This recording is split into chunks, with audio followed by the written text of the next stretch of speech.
अस्सलाम वालेकुम dear students. आज हम डिस्कस करेंगे क्लास नाइन्थ मैथमेटिक्स।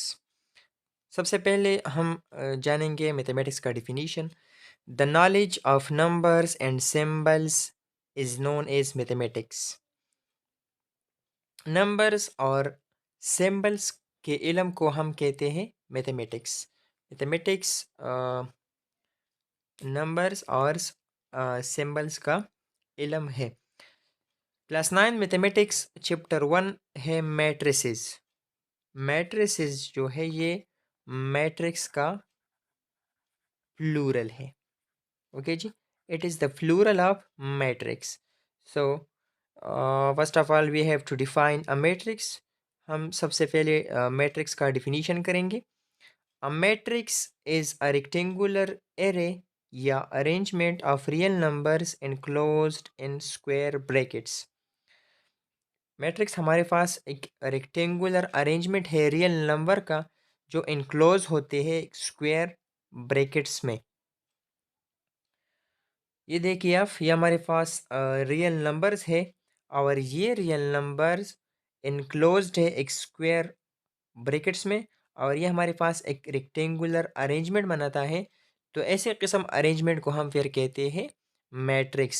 ये हमारे पास एक मैट्रिक्स है। अब एलिमेंट और एंट्री ऑफ अ मैट्रिक्स क्या होता है? Each number in a matrix is called an element.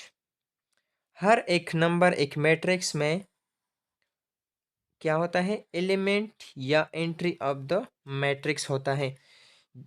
जितने भी नंबर्स मैट्रिक्स के अंदर होते हैं, तो इन सब को हम कहते हैं एलिमेंट या एंट्री ऑफ मैट्रिक्स। तीन हमारे पास एक एलिमेंट है या एंट्री है, टू भी हमारे पास एक एंट्री है, ज़ीरो भी एंट्री है, वन भी एंट्री है या एलिमेंट। ओके जी। इसके बाद matrices are denoted by capital letters. Matrices are denoted by capital letters. इस बुक में हम जब भी एक मैट्रिक्स को डिनोट करेंगे तो उसको कैपिटल लेटर्स में डिनोट करेंगे, स्मॉल लेटर्स में नहीं लिखेंगे मैट्रिक्स को। अलबत्ता ये बात आपको जहन में रखनी है कि small letters is as a entry matrix में आ सकते हैं, जैसा कि ए बी सी डी। ये हमारे पास एक बी मैट्रिक्स है और ये बी मैट्रिक्स मुश्तमिल है A B C D elements पर। तो मैट्रिक्स के अंदर जितनी भी नंबर्स हैं, इन सब को हम कहते हैं एलिमेंट्स या एंट्रीज। ओके जी। अब नंबर ऑफ रो या रो क्या है हमारे पास और कॉलम क्या है? मैट्रिक्स में कितने रो हैं और कितने कॉलम हैं?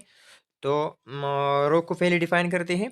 Then horizontal elements are called row. जितनी भी हॉरिजॉन्टल एलिमेंट्स है उन सब को हम कहते हैं जी रो।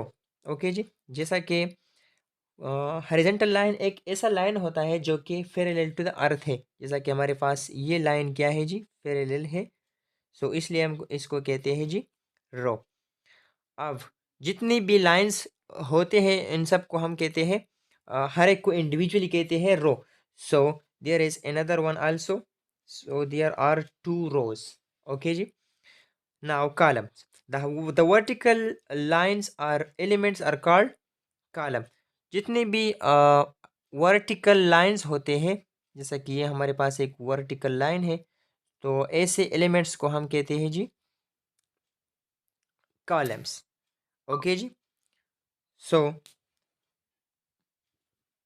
How many rows and columns are there in matrix D? Matrix D में कितने नंबर ऑफ रोज और कितने नंबर ऑफ कॉलम्स है? तो आइए देखते हैं। इसमें हॉरिजॉन्टल लाइन को समझते हैं कि कितने हैं इसमें। So one two three, there are three rows in matrix D. Rows को हम डिनोट करते हैं M. So there are three rows. अब कॉलम को फिर one two three. So there are three columns, और कॉलम को हम डिनोट करते हैं एन से इस बुक में। So number of columns are three. अगले लेक्चर में हम डिस्कस करेंगे कि ऑर्डर ऑफ मैट्रिक्स क्या है और इसके बाद एक्सरसाइज को हल करेंगे।